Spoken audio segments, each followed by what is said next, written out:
Friends, कैसे हैं आप सब। आई होप कि आप सब बहुत अच्छे होंगे। आप सभी का मेरे इस चैनल में स्वागत है। फ्रेंड्स, आज मैं हिंदी की पुस्तक से एक कविता पढ़ने वाली हूँ और उस कविता का नाम है वीर। बहुत ही अच्छी कविता है और बता दूँ कि इस कविता को किस कवि ने लिखा है, तो उस कवि का नाम है रामधारी सिंह दिनकर।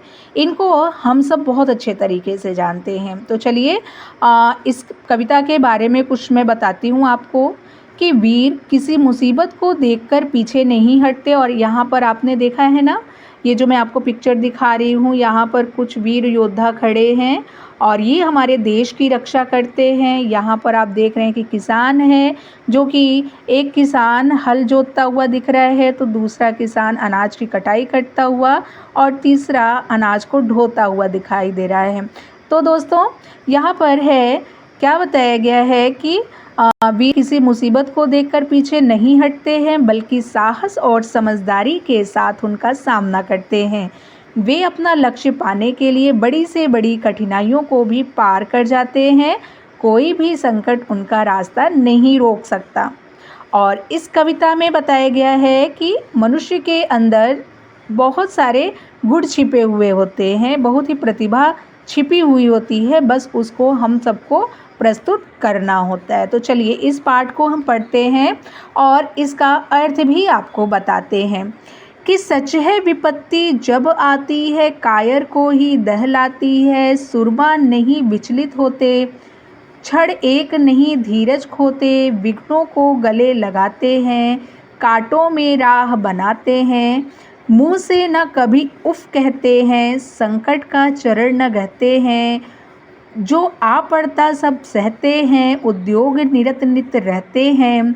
शूलों का मूल नसाते हैं। तो दोस्तों, सच है का मतलब ये बात सच है कि विपत्ति जब भी आती है, जब भी संकट आता है, मुश्किलें जब भी आती हैं, तो किसको दहलाती हैं? कायर को ही दहलाती हैं। कायर का मतलब होता है दुश्मन, जो डरपोक होते हैं। ठीक है, तो जब विपत्ति आती है तो उससे कौन डरते हैं? कायर पुरुष डरते हैं। ठीक है, डरपोक व्यक्ति डरते हैं, ना कि वीर पुरुष। ठीक है, सुरमा नहीं विचलित होते। सुरमा का मतलब होता है योद्धा। जो हमारे वीर पुरुष होते हैं वो उससे बिल्कुल भी नहीं डरते हैं। क्या नहीं होते हैं? विचलित होते, बिल्कुल भी नहीं डरते हैं। क्षण एक नहीं धीरज खोते। और क्षण का मतलब होता है पल, यानी कि जो समय होता है उस समय वो धीरज नहीं खोते हैं। जब भी विपत्ति आती है, जब भी संकट आता है, तो कायर पुरुष ही डरते हैं, डरपोक व्यक्ति ही डरते हैं। वीर योद्धा उससे नहीं डरते हैं, एक पल भी नहीं डरते हैं। विघ्नों को गले लगाते, विघ्नों का मतलब होता है संकटों को क्या करते हैं? गले लगाते हैं। गले लगाने का मतलब होता है कि उनका सामना करते हैं। और कांटों में राह बनाते, यानी कि उन मुश्किलों का सामना करते हुए वो आगे बढ़ते हैं। ठीक है, आगे बढ़ते हैं। मुँह से न कभी उफ कहते हैं, संकट का चरण न गहते हैं। जो आ पड़ता सब सहते हैं, उद्योग निरत नित रहते हैं। शूलों का मूल नसाते हैं। मुँह से न उफ कभी कहते, यानी कि कभी भी वो घबराते नहीं हैं, ना ही चिल्लाते हैं। शांत से उस संकट का सामना करते हैं।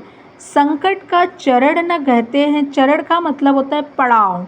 ठीक है, तो उस संकट के पड़ाव के समय वो ना तो चीखते हैं ना चिल्लाते हैं, यानी कि शांति से उनका सामना करते हैं। जो आ पड़ा सब सहते हैं, यानी कि जो भी संकट आता है उस सबको सहते चले जाते हैं। और उद्योग निरत नित रहते हैं। उद्योग का मतलब होता है व्यवसाय, निरत नित रहते हैं का मतलब अपने कार्य को करते रहते हैं। निरत नित का मतलब होता है लगातार। ठीक है, शूलों का मूल नशाते हैं। शूलों का मतलब होता है कांटों को भी, नशाते का मतलब होता है नाश करते हुए आगे बढ़ते चले जाते हैं। यानी कि इस पैराग्राफ का अर्थ होगा कि मुँह से न कभी उफ कहते हैं, संकट का चरण न गहते हैं। जो आस पड़ता सब सहते हैं, उद्योग निरत नित रहते हैं। शूलों का मूल नसाते, यानी कि जब भी उनके ऊपर संकट आता है तो वो कभी भी उस पड़ाव में कभी भी चीखते और चिल्लाते नहीं हैं, यानी कि शांति से उनका सामना करते हैं और सब कुछ सहते चले जाते हैं। व्यवसाय जिस तरह से करते हैं उसी तरीके से वह अपने कार्य को करते हुए कांटों में भी आगे बढ़ते चले जाते हैं। आगे बढ़ते हैं। है कौन विघ्न ऐसा जग में, यानी कि रामधारी सिंह दिनकर जी बताने की हमें कोशिश कर रहे हैं कि ऐसा कौन सा कार्य है इस संसार में, कौन सा ऐसा संकट है जो बढ़ खुद विपत्ति पर छाते हैं, यानी कि कौन से ऐसे कार्य हैं जो हमें कार्य को करने से रोकते हैं। यदि हम ठान लें तो हम मुश्किल से मुश्किल काम को भी कर सकते हैं, लेकिन सबसे बड़ी बात यह है कि हमें उसके लिए क्या होना चाहिए, दृढ़ संकल्प लेना चाहिए कि मैं यह कार्य कर सकता हूँ या सकती हूँ। टिक सके आदमी के मग में, ऐसा कौन सा काम है जो मनुष्यों को के मार्ग में बाधा बने। खम ठोक ठेलता है जब नर, नर का मतलब होता है मनुष्य, ठीक है। तो खम ठोक का मतलब बता दूं कि ललकारना जिसको कहते हैं, कि यदि हम ललकारें उस कार्य को करने के लिए, यदि हमारे अंदर ये भावना हो कि नहीं मैं यह कार्य कर सकता हूँ, तो वह किसी का भी मार्ग नहीं बाधित कर सकता, हम उस कार्य को आगे कर सकते हैं अगर हम मन में यह ठान ले तो। पर्वत के जाते पाँव उखड़, मानव जब जोर लगाता है पत्थर पानी बन जाता है।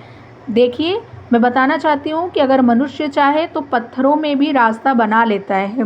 तो यहाँ यह बताना चाहते हैं कवि कि पर्वत के जाते पाँव उखड़, पर्वत के भी पाँव उखड़ जाते हैं, यानी पर्वतों को काट करके मनुष्य क्या बना लेता है, उस पर चलने के लिए रास्ता बना लेता है। कब, जब मनुष्य उस पर जोर लगाता है तो क्या बन जाता है, पत्थर भी क्या बन जाता है, पानी बन जाता है।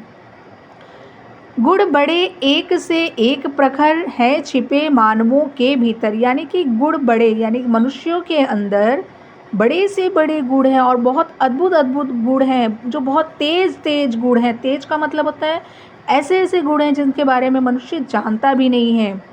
मेहंदी में जैसी लाली हो, वर्तिका बीच उजियाली हो। वर्तिका का मतलब होता है दीप के बीच जो उजाला होता है, यानी कि दीपक को जलाने से जो उजाला होता है। जिस प्रकार से मेहंदी में क्या होती है, लालिमा होती है, उसकी पत्तियों को आपने देखा है वह हरा होता है, लेकिन जब उस पर लोग मेहनत करते हैं, उसको पीसते हैं, पीसने के बाद जब उसको अपने हाथों में लगाते हैं तो क्या निकल के आती है, उसमें से एक रंगत निकल के आती है। और जिस तरह से दीपक को जब जलाया जाता है तो उससे क्या होता है, संपूर्ण संसार प्रकाशित होता है।